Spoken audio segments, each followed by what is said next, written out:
একবার আমার মা আমাকে তার সাথে গোয়ায় ছুটিতে নিয়ে গিয়েছিলেন। আমি হোস্টেলে থেকে পড়াশোনা করতাম, তাই আমার মায়ের সাথে খুব কম সময় কাটিয়েছিলাম। ছুটিতে আমরা একে অপরের খুব কাছাকাছি চলে এসেছিলাম। এরপর যা ঘটেছিল তা পরের গল্পে দেখুন। হ্যালো বন্ধুরা, আজকের আমাদের এই গল্পে আপনাদের স্বাগতম। আমার নাম অরবিন্দ এবং আমার বয়স এখন ২৪ বছর। এই গল্পটি আমার এবং আমার মায়ের, যা একটি সত্যি ঘটনা। আমার মায়ের নাম অঞ্চল এবং তার বয়স এখন ৪৩ বছর। তিনি শরীরে একটু মোটা কিন্তু দেখতে খুব সুন্দর। যখন আমি ছোট ছিলাম তখন আমার বাবা চাকরির জন্য বিদেশে চলে গিয়েছিলেন। এরপর তিনি সেখানেই বিয়ে করে ফেলেন এবং কখনো ফিরে আসেননি। এই ঘটনায় আমার মা খুব কষ্ট পেয়েছিলেন, কিন্তু ধীরে ধীরে তিনি সামলে উঠেছিলেন। এখন আমাকে লালনপালনের সব দায়িত্ব মায়ের উপরেই এসে পড়েছিল। তাই তিনি নিজের জন্য চাকরি খুঁজতে লাগলেন। কিছুদিন পরে আমার মামা আমার মাকে একটি চাকরির কথা বললেন, যেখানে একটি বড় কোম্পানির বসের সেক্রেটারির কাজ ছিল। প্রথমে মা মানা করেছিলেন, কিন্তু বাধ্য হয়ে মা রাজি হয়ে গেলেন এবং চাকরিটি জয়েন করলেন। এখন এতে একমাত্র সমস্যা ছিল যে সেক্রেটারি হওয়ার কারণে মাকে সবসময় বসের সাথে আন্তর্জাতিক ভ্রমণেও যেতে হতো। আর আমি তখনও ছোট ছিলাম। যখন মা আন্তর্জাতিক ভ্রমণে যেতেন তখন আমাকে সবসময় আত্মীয়-স্বজনের বাড়িতে রেখে যেতেন। আমি শেষ পর্যন্ত বাড়ির চেয়ে বেশি সময় আত্মীয়দের সাথেই কাটিয়েছি। যখন তিনি ছোট ভ্রমণে যেতেন তখনও আমাকে আমার নানির বাড়িতে রেখে যেতেন। কিছুদিন পরে আমাকে বোর্ডিং স্কুলে পাঠিয়ে দেওয়া হয়েছিল এবং আমি সেখানেই হোস্টেলে থাকতে শুরু করলাম। যখন আমি কলেজে এলাম তখনও আমি ডরমিটরিতে থাকতাম। সেই বছরগুলিতে আমি আমার মাকে শুধুমাত্র গ্রীষ্মের ছুটিতেই দেখতাম।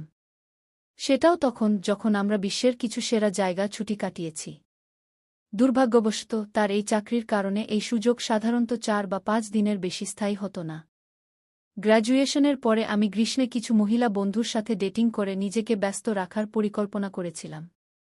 কিন্তু ঠিক সেই দিনই মায়ের ফোন এল এবং তিনি বললেন, অরবিন্দ, আমি গোয়ায় আমাদের ছুটির জন্য সমুদ্রের পাশে একটি জনপ্রিয় রিসোর্ট বুক করেছি এবং আমাদের দুদিন পরে বের হতে হবে। কি এটি শুনে আমার মন খারাপ হয়ে গেল, কারণ মা আমাকে জিজ্ঞাসা না করেই সবকিছু বুক করে ফেলেছিলেন। আমার তৈরি পরিকল্পনা নষ্ট হয়ে গেল। কিন্তু একটি খুশিও ছিল যে অনেকদিন পরে মায়ের সাথে সময় কাটানোর সুযোগ পেয়েছি। তাই আমি সবকিছু ভুলে খুব খুশি হয়ে গেলাম। পরের দিন সকালে আমি ডরমিটরি থেকে বাড়ির জন্য বের হয়ে গেলাম। যখন আমি বাড়ি পৌঁছালাম তখন মাও বাড়ি এসে গিয়েছিলেন। বাড়িতে যেতেই মা আমাকে জড়িয়ে ধরে বললেন, কেমন আছে আমার ছেলে? আমি বললাম, ভালো আছি মা, শুধু তোমার খুব মনে পড়ে। তখন মা বললেন, বেটা, সেই জন্যই তো তোমার সাথে ছুটিতে যাওয়ার পরিকল্পনা করেছি, যাতে আমরা দুজনেই একসাথে সময় কাটাতে পারি। এরপর আমরা দুজনেই খাবার খেলাম এবং মা বললেন, অরবিন্দ, তোমার প্যাকিং করে নাও, আমাদের কাল সকালে বের হতে হবে। আমি বললাম, ঠিক আছে মা, এবং আমি আমার রুমে গিয়ে প্যাকিং করলাম এবং ঘুমিয়ে পড়লাম। পরের দিন সকালে আমরা দুজন গোয়ার জন্য বের হয়ে গেলাম এবং দুপুরের মধ্যে গোয়া পৌঁছে গেলাম। সেখানে পৌঁছে আমি দেখলাম যে মা হোটেল না নিয়ে সরাসরি সমুদ্রের পাশে একটি ছোট্ট আতার পর হঠাৎ করেই মা আমার জীবনে অনেক বেশি আগ্রহ নিতে শুরু করলেন এবং আমরা কথা বলতে অনেক সময় কাটাতে লাগলাম। তাকে কাছে থেকে দেখলে আমি বুঝতে পারতাম যে তিনি এখনও ভালো অবস্থায় আছেন। সমুদ্র সৈকতে অনেক পুরুষ আমার মাকে তাকিয়ে থাকত, কিন্তু তিনি তাদের অবহেলা করার ভান করতেন। শেষ দিনে আমরা আমাদের সানবেড এবং ছাতা দ্রুত সৈকতে রেখে আমাদের ভিলায় ফিরে এলাম। কাপড় বদলে আমরা একটি স্থানীয় রিসোর্টের ছাদে রাতের খাবার খেতে গেলাম। রিসোর্টে আমরা একটি মার্টিনির সাথে সালাদ, তারপর লবস্টার এবং অন্যান্য সামুদ্রিক খাবার খেলাম। রাতের খাবারের পর তিনি ফ্রেঞ্চ হোয়াইট ওয়াইন দিয়ে শুরু করলেন। এরপর আমরা রিসোর্টের পাশের রাস্তায় হাঁটতে বের হলাম। রঙিন ভিড়ের মধ্যে হাঁটতে হাঁটতে আমরা বার এবং ক্যাফেতে বাজানো সঙ্গীত শুনতে পাচ্ছিলাম। মা আমার হাত ধরে হাঁটছিলেন। তখনই আমি তাকে বললাম, মা, আশেপাশের লোকেরা কি ভাবছে? মা তখন বললেন, ভাবতে দাও, আমাদের কি আসে যায়? তার এই কথা শুনে আমি হতবাক হয়ে গেলাম এবং ভাবতে লাগলাম, শেষ পর্যন্ত আমার মা কেন এমন কথা বলছেন। যখন আমরা বাড়ি পৌঁছলাম তখন আমরা সূর্যাস্ত উপভোগ করার জন্য ছাদে বসলাম। মা তার ব্যাগ থেকে একটি শ্যাম্পেনের বোতল বের করলেন এবং আমাকে খুলতে বললেন। তারপর তিনি পাতলা শ্যাম্পেন গ্লাসে শ্যাম্পেন ঢেলে আমাকে দিলেন। তিনি আমার পাশে বসলেন এবং তার গ্লাস থেকে আমাকে পান করাতে লাগলেন এবং বললেন, আমার ছেলে কত বড় হয়ে গেছে। তারপর তিনি আমাকে মাথা থেকে পা পর্যন্ত এক ভিন্ন দৃষ্টিতে দেখছিলেন। কিছুক্ষণ পর আমরা বাড়ির ভেতরে চলে এলাম। ভেতরে এসে মা একটি হালকা নীল রঙের গাউন পরলেন এবং আমরা বসে শ্যাম্পেনের সাথে গল্প করতে লাগলাম। তিনি তার পা আমার দিকে থাকা চেয়ারে রাখলেন। এটি দেখে আমি বুঝতে পারছিলাম না যে মা কেন এই সব করছেন। প্রথমে আমি কিছুটা অস্বস্তি বোধ করছিলাম, কিন্তু কিছুটা শ্যাম্পেন খাওয়ার পর আমি সাহস করে তার দিকে তাকালাম। তখন আমি দেখলাম যে তার মুখে আজ এক ভিন্ন অভিব্যক্তি ছিল। আমার এইভাবে তাকানো তাকে মোটেও বিরক্ত করছিল না। তিনি হেসে জিজ্ঞাসা করলেন, বেটা, আমি কি তোমার ভালো লাগি? আমি বললাম, হ্যাঁ মা। খুব কিছুক্ষণ পর আমরা দুজনেই বেডরুমে চলে এলাম, যেখানে আমি আমার মায়ের অনুরোধে কিছু সুগন্ধি মোমবাতি জ্বালালাম। আমাদের বেডরুমে ধীরে ধীরে ইংরেজি সঙ্গীত বাজছিল।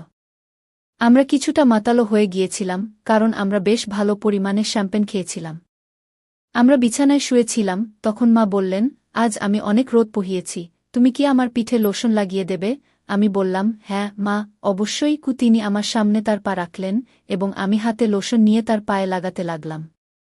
তখন তিনি কোনো সংকোচ ছাড়াই আমাকে জিজ্ঞাসা করলেন, বেটা, বলো তো, আমার সম্পর্কে তোমার কি মনে হয়? আমার মুখ থেকে হঠাৎ বেরিয়ে এল, অসাধারণ। তখন মা আমার দিকে তাকিয়ে বললেন, বেটা, আমি এতদিন তোমাকে নিজের থেকে দূরে রেখেছি, এ ব্যাপারে জিজ্ঞাসা করছি। তুমি কি মনে কর আমি কেমন মা? তখন হঠাৎ আমার মনে হলো যে আমরা আমাদের জীবনে এত কম সময় একসাথে কাটিয়েছি। ছোটবেলা থেকে মায়ের স্মৃতির সব অনুভূতি আমার মনে ভেসে উঠল। আমার চোখ থেকে অশ্রুর ধারা বয়ে গেল।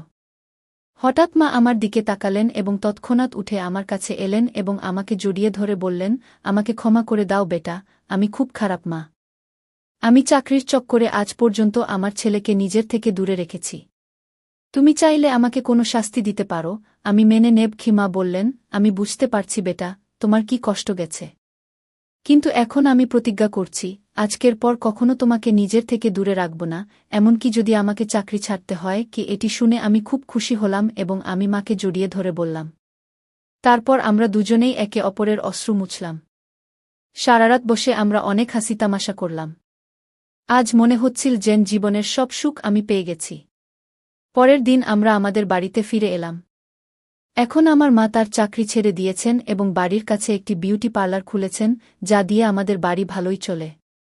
এখন আমরা দুজন মা-ছেলে ভালোভাবে জীবন কাটাচ্ছি এবং আমাদের জীবনে খুব খুশি। তাই বন্ধুরা, এটি ছিল আমাদের ছোট্ট মা-ছেলের গল্প। আপনি এই গল্পটি কেমন লাগলো কমেন্ট করে অবশ্যই জানান।